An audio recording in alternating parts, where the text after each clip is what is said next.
Hello people, welcome to Alternative Universe. Today I am going to speak about baphomet. I'm going to talk about what does it mean, what is his representation, what is his symbology and etymology, okay? And I'm going to talk about a little bit about the history of baphomet. Let's start talking about history about baphomet.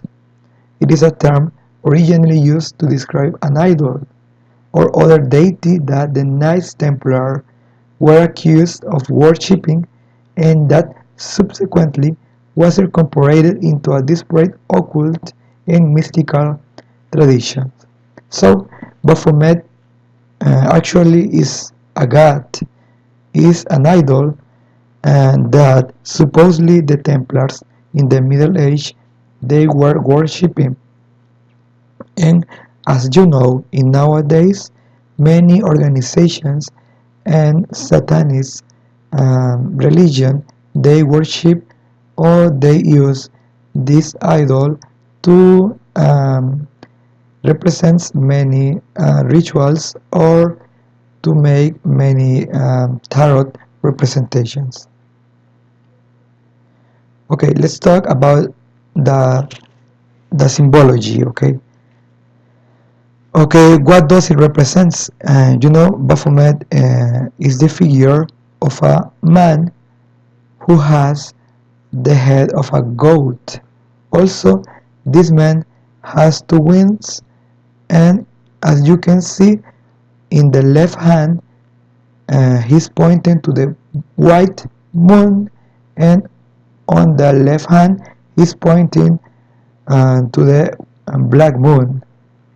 Uh, well, it's clearly representing the polarity, okay? Because the two forces of the universes they are in balance, white and black, sun and the moon, the male and the female, okay? Every aspect of the universe it has the opposite, and these two forces make the perfect balance in the universe. That is the real representation of Baphomet in this figure. That the first person that painted this image was Eliphas Levi. Okay, Eliphas Levi was an esoteric master, and this esoteric master was an artist. This artist made this representation, this figure, the current figure that is represented in many satanistic churches is the figure of the man with goat head. Okay, and also you can see his legs are legs of a goat. Also, okay, this is a very mysterious and interesting image, okay, and it represents the balance between the two of the universe, that they are complementary forces, okay. Without these two forces the universe cannot exist. Okay, let's talk about the conspiration that happened in the 18th century. Okay, you know that the King Philip IV and also the King Clemente that was part of the church, part of the Inquisition, tried to accuse the Templars of worshipping Baphomet, and for them it was a very big crime to worship another idols or another gods different to the god that they were worshipping. Okay, the Catholic God. It was the only God that was allowed to worship, but not even another God. Um, what was the reason the Inquisition and the Church tried to make this conspiration against the Templars? Yeah, the reason is one, only one. Okay, let me talk about it. The reason was the Templars the church, excuse me, they were afraid. They were afraid the tremendous increasing of power of the Templars. So, uh, to stop this tremendous power of the Templars, they accused the Templars of worshipping a false god, and the first person that uh, was arrested by the church was Jacques de Molay. Who was this person? Let me talk that this was a master. He was a master of the Templars that tried to reform the order and adjust to the situation in the Holy Land during the waning days of the Crusades. So this master was really important for the Templars, and he was the first member that was burnt at the stake for the Inquisition.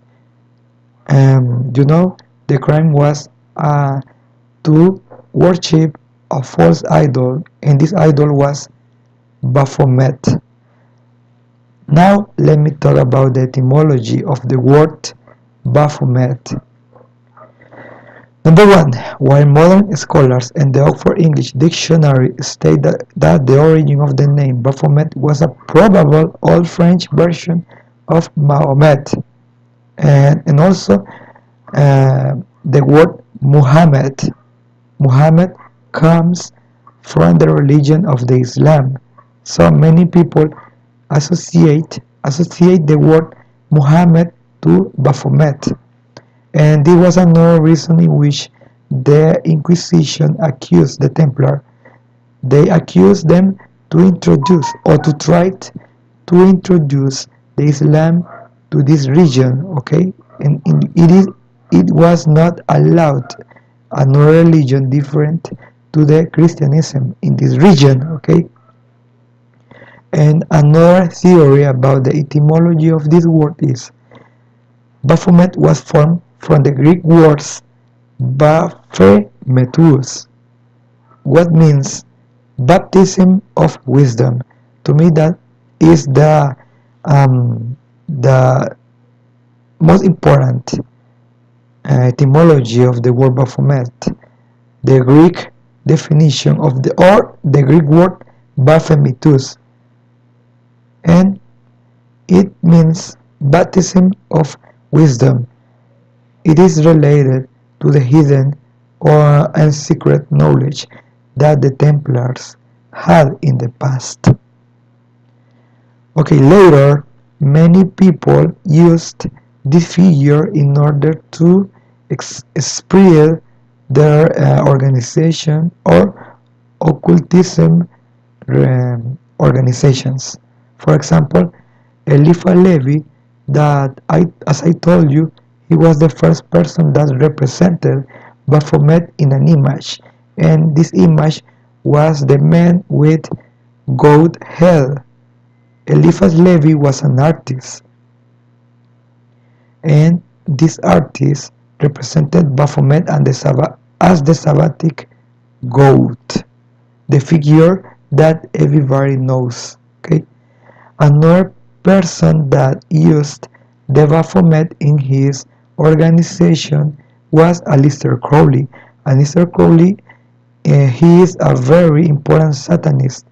The Baphomet of Levi was to become an important figure within the cosmology of the Telema, that is the tarot of the Aleister Crowley Church in the early 20th century. And also the Satanists, and they used the image of the goat to make many rituals, okay? And also it was this image that was later adopted of the official symbol called the Sigil of Baphomet of the Church of Satan. Okay, this was the information that I tried to explain to you in order you understand more about Baphomet. See you later, and see you next time in Alternative Universe.